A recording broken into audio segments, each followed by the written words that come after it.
I'm Diana McCollum. Hey, I'm Andrew Rodney. And this is Fan vs. Fan for Iron Fist, Part 1.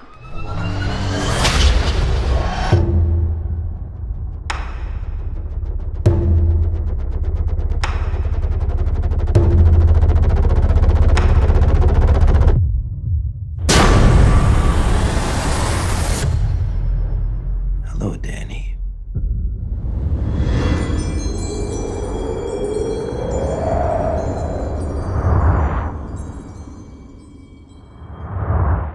Alright, so on episodes 1 through 6 of Iron Fist, we see Danny Rand return to New York from Kunlun, attempt to get his company back, only to be put in an insane asylum, get out of the insane asylum, make a new friend and ally with Colleen Wing, get his company back, and now he has to fight the Hand with the help of Colleen and Night Nurse.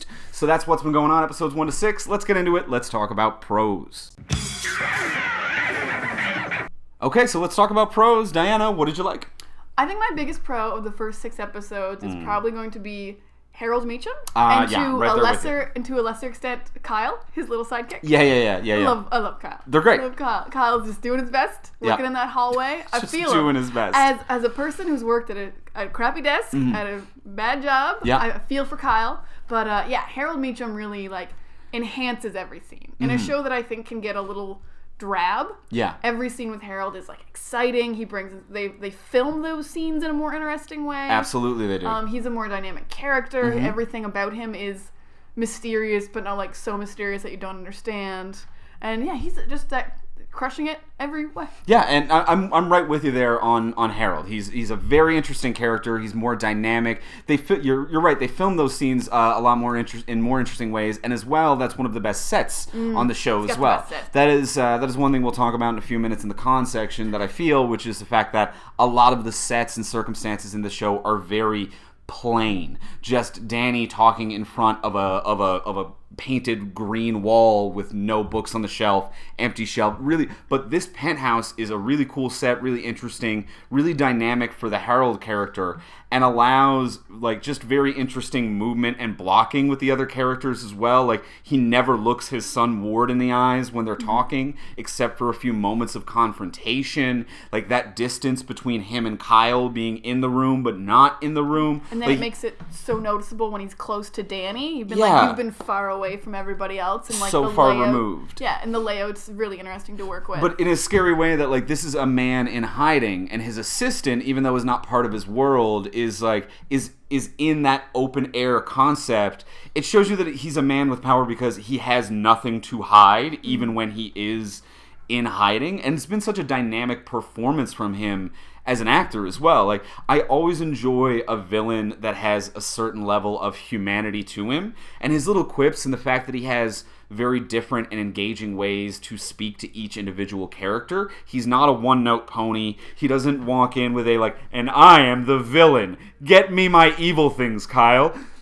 Bring me my dark robes. More shadows in this penthouse. No, you actually aren't sure if he even is a villain, because he has such a nice full chemistry and history with everyone he meets. Him and Ward have a really interesting relationship, but you're I don't know if you're actually doing evil things. And then you kind of think he's manipulating Danny, but you're manipulating him to fight the Hand, which is fine because they're evil. Yeah, so it's still a sympathetic villain. He's definitely a bad person, but the fact that he is at the mercy of a worse person, and the fact that he still treats our hero at times with respect, even when trying to kill him, is something that's very intriguing. It feels like some of the best dynamic of what I've sometimes enjoyed in a Green Goblin Spider-Man dynamic. That level of mentor-mentee, I'm trying to kill you, but I respect you at the same time. There's something that's just inherently endearing to me in that. And then when they eventually fight, it's going to mean a lot more. Yeah. Danny's going to feel more betrayed, and we as the audience will feel betrayed. He's going to know Danny's weaknesses. It's going to be very interesting. I can't wait. So Harold's my number 1 pro. And I will say another pro for me is that even though I will say the show hasn't had enough of it, the humor with Danny, when it does lands really well. When they get that perfect Danny humor, my comic book Danny that I really want, they really crush it. Episode 1, that little bit with the pass to make the elevator work. Yeah, his little bit, just being proud of himself when he gets the pass. That moment with the Aston Martin when he's I also had the fastest donkey cart in Kunlun. I really like and that's the type of humor that they need for a character like this. That like this isn't a Bruce Wayne wink nudge. He's doing jokes for the audience and not for the people that are in the room. No. This is such a very unique character because he's always been detached from the world. Even as a 10-year-old boy, he was a wealthy billionaire 10-year-old boy who was detached from the world. Yeah. And then in Kunlun, he was the wealthy billionaire from New York detached from Kunlun. And now he's coming back to New York, a wealthy billionaire and at times, at first, street person, martial artist from Kunlun. He's always detached, but he's always confident. And that's a very tricky thing to write the humor for, but when it lands hard. And there are brilliant moments where they really get it. But because he's detached and he can't, like, connect to a lot because he's never been one thing, the humor really humanizes him and actually is like one of like the most charming thing about Danny to me. Absolutely. Is always his humor, and I definitely want more humor. And I absolutely love that he doesn't understand anything because he doesn't know how to live in this world because it's been 15 years. Yeah. But he also doesn't know how to be a poor person because he's always been a billionaire. Yeah. So he thinks takeout is having 8 guys bring food to wherever you want to be. Another perfect moment of humor for his type of character. Yeah. Which, we need more of that, but when they do land it, you're right. Which is totally part solid. of the humor, but also part of the endearing quality of Danny is that he approaches the world. He almost has a childlike innocence, like a lack of understanding of anything from a very non-aggressive, just very wondrous type of way. It's weird to have that kind of non-aggressive innocence when you spent 15 years getting beaten with sticks. Yeah. But I'll accept it. Yeah, and when you are a living weapon. You're a living weapon, you've been beaten with sticks, and he still approaches the world with a childlike wonderment. And again, those are very conflicting ideals, much like the conflict that creates the humor with him. It's a very tricky thing to write, but that is another thing where there are moments where he is endearing, he has that childlike wonder, and I really feel associated with this character. I really like him. Definitely. Totally agree. Yeah. Love those moments. Want more of them. And then my other quick pros are going to be both the ladies, Claire and Colleen. Yeah, absolutely. They're both so good.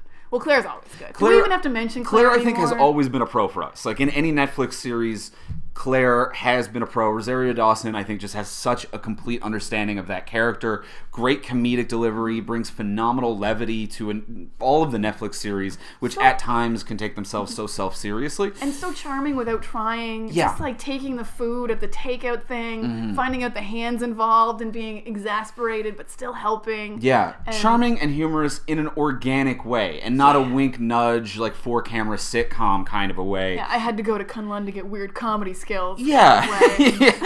Yeah. It feels so naturally and human, like humanly, like charming and pleasant in the sense that every moment, like that moment when she does take the takeout and leave, no one would say like, oh, what an incredible laugh, like what a comedic talent that is. But if that was a real human being, you would know. You'd be like, that was charming and I like her, but it's not so charming. It's a story that everyone tells about, like, oh, let me tell you about my funny friend Claire. She took takeout this time. Yeah, like, that's not that great a story, but it's so human and charming that it really connects. And it was happening in the background while Danny and Colleen were still talking, which I think really highlighted how nice it was. Yeah. Everything about Claire and Colleen, I'm like, mwah. And that's also just been a strong thing about the writing of her character and her performance of it, is that she flows through the scene really well. Like, she is never dominated, and that is part of the charm of her, is that like her subtlety is actually what dominates in many regards. Her ability to kind of flow through and play off of everything that's happening. Which brings me to my final pro for this series, which is the audio of the city. Okay. Now, this is something that, like, it's a subtle thing, but the background noise and what New York is very different in this series than what it's been in any other Netflix show. Like in Daredevil, because he's so focused in and because of his special powers, when characters are speaking, whether they're walking down a noisy street, you hear really crisp audio of the characters talking, and the background noise is very soft, if existent at all. Because Daredevil's like, got your sound. Very focused. Got your sound. But Danny has been away from this world and is very meditative and calm, and the sounds of New York are distracting to him. And it seems like they made a very intentful choice all windows in every room he's ever in are open, and the sounds of New York are overwhelming and distracting. Not in a way where I'm like, oh, this is distracting from the show, but in a way that it feels from the character's perspective. There's always, in every scene, there's a siren going off in the background, there are car honking, there are accidents going on in the background, whereas in like Daredevil, Jessica Jones, Luke Cage, they can be on the street and they're talking, and there's some city murmur. You'll hear conversations in the background, especially in Luke Cage, where Harlem is meant to be very lively and alive and vibrant. But in Iron Fist, the city is a distraction to him. He's lost focus, and it is overwhelming. And I think it's like a really smart and subtle detail in sound design. It's pretty cool. It's more thought than other things in the show seem to put into them. Yeah. And it's very impressive. Yeah. And which it's subtle, but cool. Yeah. Which I think leads us into the fact that that level of thought was not given to everything in the show. So let's move over. Let's talk about cons. All right, so cons for Iron Fist so far. Diana, what didn't you like? I really don't like the fact that Danny doesn't save anyone. Ever. Uh-huh. Ever. Uh-huh. He spends the first 4 episodes just trying to get his company back, and Ward is sending guys to either beat him up / try to kill him. And they don't succeed, obviously. And then in episodes 5 and 6, he finally starts fighting the Hand, but like he doesn't save anyone from the Hand. I mean, he gets the chemist stabbed in the chest. Yeah. He doesn't save anyone until the very last minutes of episode 6 when he saves the chemist's daughter. Right. That's his only heroic move in 6 episodes. And it's hard to really root for this guy when you're like, oh, you're trying to get your $1 billion company back. What a heroic journey you're on. I mean, he has a touch of those moments when it comes to like selling the medicine at cost, and he's more heroic in his innocence and charm of a person than he is as a superhero. Yeah, he's, if this was like a story called Billions, which about like a kind billionaire who comes back and resurges his company, like he's totally Iron Manning his company right now. Yes, we don't make weapons anymore. Yeah. It's been seen. Yeah. And, good. He's a good person, obviously, but I'm here to watch a superhero. But I think the difference between someone like him versus someone like Iron Man who exists in this universe, and why there is such a narrative difference between him and an Iron Man type character, is that in a movie like Iron Man, we get to see him be heroic, save himself, and punish other bad people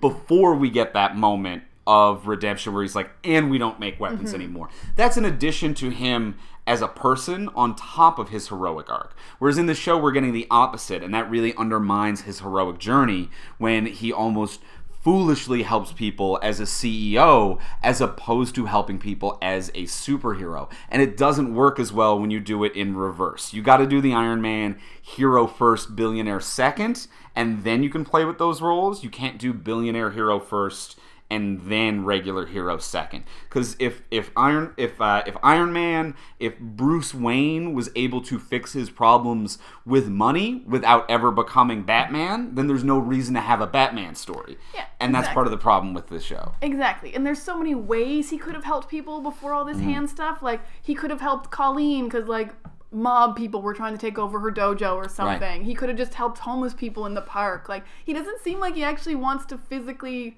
help people, or like, not that he does it, but they haven't had him just run into any issues. Yeah. And I would like to see him be more heroic. Even with the first friend that he makes in the show, which is Ed in the park, who later dies from a heroin overdose, and he kind of laughs at Ed's craziness. And they have a few moments of sweetness, but it really feels one-directional, where Ed tolerates what is seemingly Danny's craziness. We as an audience know that Danny is being very sincere with everything he's been through. But Ed tolerates Danny's seeming craziness. But when Ed spews crazy things to Danny kind of laughs at him. Like, and kind of condescends to him. Yeah, and which I don't really enjoy. And he never saves the first friend that he makes. Well, and also the first friend that he makes saves him. He brings him a sub. Right. Danny didn't do anything for that guy. Right. Danny was just like, can I use your phone to Google some people? Thanks for the sub. Sorry about your heroin overdose. And he didn't help Ed in any way. And what I think is really frustrating is that, it does play to the innocence of the character, so it is in character in certain degrees that he's just kind of following what other people tell him to do. But the fact that Ed's death still could have happened with him as having a heroin overdose, but it wasn't the inciting incident for Danny.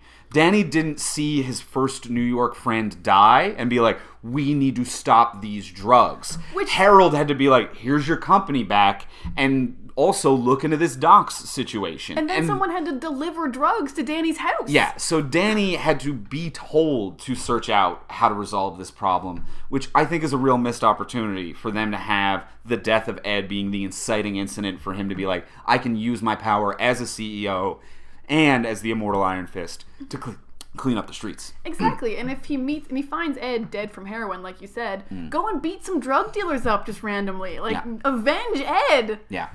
Justice for Ed. Yeah. Yeah. Defend this city. You were one of the defenders, and he hasn't done any defending yet. He has not. He's done a lot of following. He has done a lot of reaction, but he has not done a lot of defense of people who could potentially be harmed. Which, yes. So get to defending if you want to be a defender. Which is one of the problems that, like, I think we discussed a little bit with Luke Cage as well, which is a very reactive hero can be very boring. We need to see you get out there and do something. Especially because he's so innocent and he's being manipulated so easily. Yeah. I mean, he does want to do some things. He's like, I'm going to go find the warehouse where this is happening. I'm going to go find the chemist. In episodes 5 and 6, he gets much better. But the first 4 was like a real problem for me. Yeah, real slog. I hope to see a bit of a change in this in the future episodes. What were your cons? And so I'm with you on that, and I will say one other con that I had, which is kind of contrary to what I said in prose for the quality and attention to detail in the audio production. The quality and the attention to detail in set design and some of the camera work is just lazy as hell. You don't like green screen Kunlans? The green screen Kunlan really bothered me. This flashback of Star Trek original series level of an airplane crash where clearly like they just shook the camera and a person off screen just hucks a binder at Danny, and this child is just like, which is the best moment of the series. When Danny gets a it's so embarrassing and such just cheap. We didn't think about this ahead of time, that like the camera shake doesn't match the arc of the briefcase that hits Danny, and I'm like, you can tell that there's a PA named Steven slightly out of frame, and they're like, throw more papers, Steven, and Steven's like, it's a plane crash. It's so cheap. It's cheap. There's no tension in those scenes. There's no tension. It doesn't feel like it's actually crashing. And everyone is, because it's a private jet, I think because it's a private jet and because they didn't think about the blocking of this scene, everyone's 20 feet away from one another.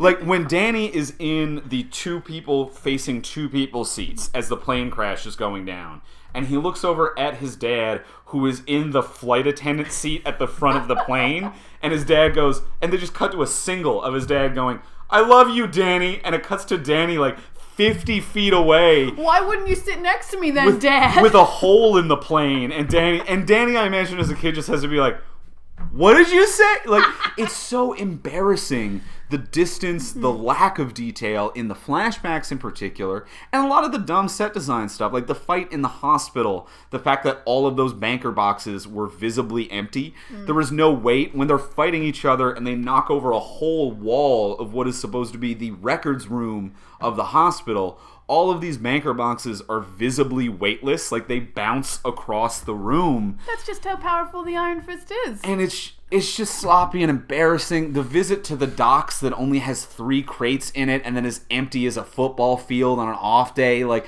just a gigantic framing of 3 crates and nothing with the 2 extras they could afford. And I'm like, you need to fix this. Put a 2-pound weight in a banker's box, hire a few more extras, or zoom in so that I can't tell this is an empty parking lot that you laid 3 crates in. Or just stop using things that you can't make well. Like, yeah. Stop going to Kunlun if you can't make Kunlun amazing. Because Madame Gao describes Kunlun as, like, a thing I dream about every night. Yeah. And whenever we go to Kunlun, it's a room where he's getting beaten with sticks, or a terrible CG mountaintop with an inexplicable eagle. Yeah.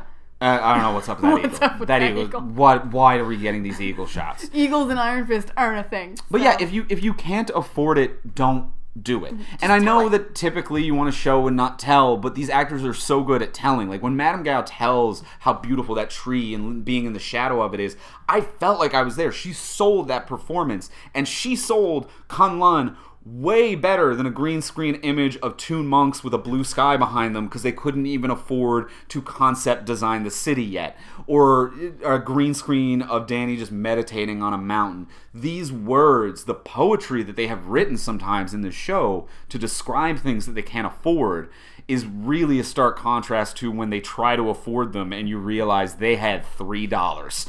It is just rough. Rough. Yeah, some of the things are not good. Yeah. But those are some of the cons. Now, let's move on, though. Let's talk about Easter eggs. All right, so Diana, let's talk about Easter eggs. What did you find? Easter eggs. All right, so first off, we're going to talk about Iron Fist's fake passport, John Anderson. So John Anderson is a comic book character. He's actually Spider-Man's next door neighbor. He's from New Zealand, though. He's not from Canada, as done in this show. So I don't know if that was like a little nod to Spider-Man's annoying neighbor at times. But that's who our John Anderson / Iron Fist is in this one. All right, from Toronto. From Toronto in Iron Fist. Yeah, John Anderson. A Canadian passport gets you places. Get you past that border at least. That'll get you going. Yeah. Depending on how it plays out. All right, so we got John Anderson with the Canadian passport and the Spider-Man's next door neighbor. What else we got? So at one point they mentioned the 7 capital cities. So these are super cool and I love them. So Kunlun is where Danny's from. It's a city you can only get through a magical portal. But there are actually 7 cities altogether, and they each have a warrior who protects them. So Iron Fist protects Kunlun, and then there's 6 more cities with more warriors. And then every 50 years, they all battle, and whoever wins the competition, their city gets to connect to Earth. So Kunlun's the only one that can connect to Earth. Oh, okay. Because they keep winning. So if Iron Fist loses that contest, Kunlun doesn't get to connect to Earth anymore. Right. Okay. And they have to win another contest. Okay. I thought winning the contest made them the kingdom, like the leader of the 7 cities as well. I think it does, because then you get to be the one to go to Earth. Right. You get to be like the Earth like Segway. Right. And then you're also like, check out this dope fighter we got. Yeah, and we're also like bragging rights. Look at this. Immortal. Iron Fist. Iron Fist. It's just a name. He can die. Yeah. Okay, so we got the 7 cities. In that same vein, so the 7 cities have each their own immortal weapon, they're called. And then in the gauntlet scene, we get, I think, 2 of the immortal weapons, which was kind of odd. Right. Is it Spider's beautiful wife or something like that? Or Spider's widow, or what is her name? We're gonna cut this part. Bride of 9 Spiders. Okay. So in the gauntlet scene, it's a little weird because the first 2 guys he fights are definitely not immortal weapons. Okay. There's no one like them in the There's no one like the twins? No, there's no one like the twins. Oh, I didn't mind them at all. Yeah, I like them quite a bit. They're not immortal weapons. Right. The lady he fought is the Bride of 9 Spiders. Okay. She has spider abilities. Her outfit was exactly the same as the comics. Okay. But I don't think she's going to be the immortal weapon because I don't know how she would have gotten to Earth. Right, and they didn't hype that up as a like this is the tournament of the 7 immortal. No. These are the 7 immortal warriors. Even at the end, Madame Gao was like, these are disposable idiots. Madame Gao don't respect anybody. That is true. That is true. Except Iron Fist. Even Iron Fist, she was like talk to the hand, and Fist was like plow. That was exciting. But yeah, I think you're right. I think they might not be the 7 immortal warriors. No, because the last guy might have been Dog Brother, but I'm not sure. He didn't have any dogs, but his outfit looked pretty much the same. Yeah. So they might have been. He was interesting as hell. He was like that hard cut to him doing the karaoke background. Yes. That felt like a different show for a minute. Where I'm like, oh, they brought in Tarantino for a minute? Like, the direction felt different, the look, the color palette, the writing, everything about that character felt just straight plucked from a different show. Yeah, and I loved it. I wanted to know what story he was on. I wanted him to be the permanent villain of this show because, like, his level of like morbid violence really parallels the calm innocence of Danny, and I'm like, this could be a really great back and forth. They are true opposites of one another. Well, Danny didn't kill him. Maybe he'll come back. Yeah, hopefully so. We can hopefully see the guy who might be Dog Brother again. I hope for more because that was great. And we also had Danny mentioned his friend from Kunlun, Davos. So Davos is a great comic book character. He's called the Steel Serpent. He's an enemy of Danny's. He's not his friend. So Davos is the son of Li Kung. He wanted to become the Iron Fist, but he couldn't beat the dragon. So he doesn't like Danny. Tries to steal his powers a lot. Yeah. Loves trying to steal his powers. Loves it. All the time. Or killing him. Trying to kill him. Yeah. Killing him, but like stealing his powers is better. Yeah. Because then he's... Preferably. Yeah. So I don't know if he's showing up here more. He is usually, if he's stuck in Kunlun, he might be stuck in Kunlun. Right. But Steel Serpent is actually also what the heroine's called from season 1 of Daredevil. From season 1. This is a different drug now, but season 1 Daredevil, they were dealing with some street drugs, and one of them was the Steel Serpent, and had a logo of the Steel Serpent on it. Now, this is the same logo, but they haven't said Steel Serpent yet. This is a slightly different logo. Is it? They called this, didn't they call this one the name of the dragon? Was it Shulao? No, Shulao? that's all. That was just Danny saying that. Okay. So maybe No, this Danny is the said same. that was the symbol of Shulao. The symbol of Shulao. But Okay. on the street, it's called Steel Serpent. Okay. All right. Interesting. But they haven't said that in this show. That was just what they call it in Daredevil. Right. So, who knows? Okay. Now, I'm surprised that this drug is still on the street, because in Daredevil, it was supposed to be like the operation was over. I don't know what's going to be going on here. Well, they did introduce that this is a new drug that they just made. Right. A new kind of heroin. Okay. Patches. It's a new Steel Serpent. Yeah. Patches. That's convenient. Good old Patches. Okay. You know how people like their heroin. Yeah, absolutely. With patches. All right, so we have Davos. What else do we got going on? So when Jennifer Manny comes to interview Ward, Yeah. she gets that big scoop that Danny's going to sell the drugs at cost. And as she's leaving, she calls her editor and she says, "Don't hold the front page for Karen." Now, I have to assume this is Karen Page from Daredevil, who now works at the New York Bulletin, which is just a fun little slide. Karen's doing great. Yeah. Karen's getting front page stories. And I love proud of her. I love the implication later in the episode that Karen Page still got the front page of the newspaper, because when they show that article, it's the front page of the business section of the newspaper, which is like page 11. Yeah, that's not front page. So it implies that like this is a big story, but only business world big. Karen probably still got the front page. So, Good work, Karen. Yeah, I like that they do a little shout out to Karen, and that this reporter did well, but Karen still did real well. So that's fantastic. Good for everybody. Yeah. Danny got some press. Karen's getting that front page. Everybody doing great. Everybody's doing great. Everybody doing great. And was there anything? Those were for my Easter eggs. That was it for the Easter eggs. So now my question would be, what are we expecting now, and what do we want out of the last 7 episodes of the season? Now what are we expecting? I mean, just a lot more fighting the hand, I guess. Need a lot more action. This has been slow moving in terms of action. We haven't gotten what I wanted out of Iron Fist. No, we need better action. Yeah. Iron Fist has been losing to some basic fools. Real basic bees. You know what I'm talking about? Like, he beats, like, the Immortal Weapon people. I'm like, Yeah. cool, that was fine. They're tough. But, like, 2 random henchmen separately nearly defeated Iron Fist. And now that we've hit that fighting tournament that he's won kind of level, I can't expect to step back. I need this now to constantly be escalating into better fight choreography, something that resembles what was brought to the table with Daredevil. Like so far the first 6 episodes, the scene with the Hatchet Men was a really good fight scene. The Hatchet scene was probably Daredevil's best, or Iron Fist's best fight. Other than that, it's been a little bit weak. Colleen Wing has been who's bringing the better fight choreography to the table. So I want to see Danny get up to the caliber of having the same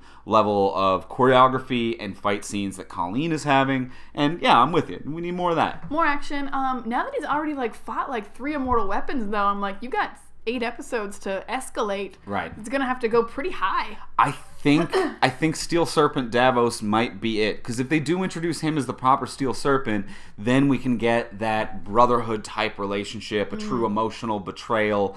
There's a lot more to mine there, I think. It would be a pretty late introduction of a villain. It would be, but that also wouldn't be unheard of for these Netflix series to introduce something different in the back 7 than they do in the front. Yeah, that's right. Luke Cage didn't introduce his half-brother till episode 7. Exactly. So so there's a few things like that. Yeah, where it wouldn't be unheard of to introduce a game-changing new villain to the table. I'd like to see more of Harold as well, but there's a lot of loose ends we need tied up. Need more of Harold, and I want a little bit more magic. I want a little bit more of the actual Iron Fist. Yeah. He uses it very sparingly. Yeah, we really just need to step up the speed and escalation of the show. It's been moving at a pretty slow clip and pretty uneventful so far. Danny was kind of handed his company back. He tried to get it, and it was unsuccessful. Harold handed it to him.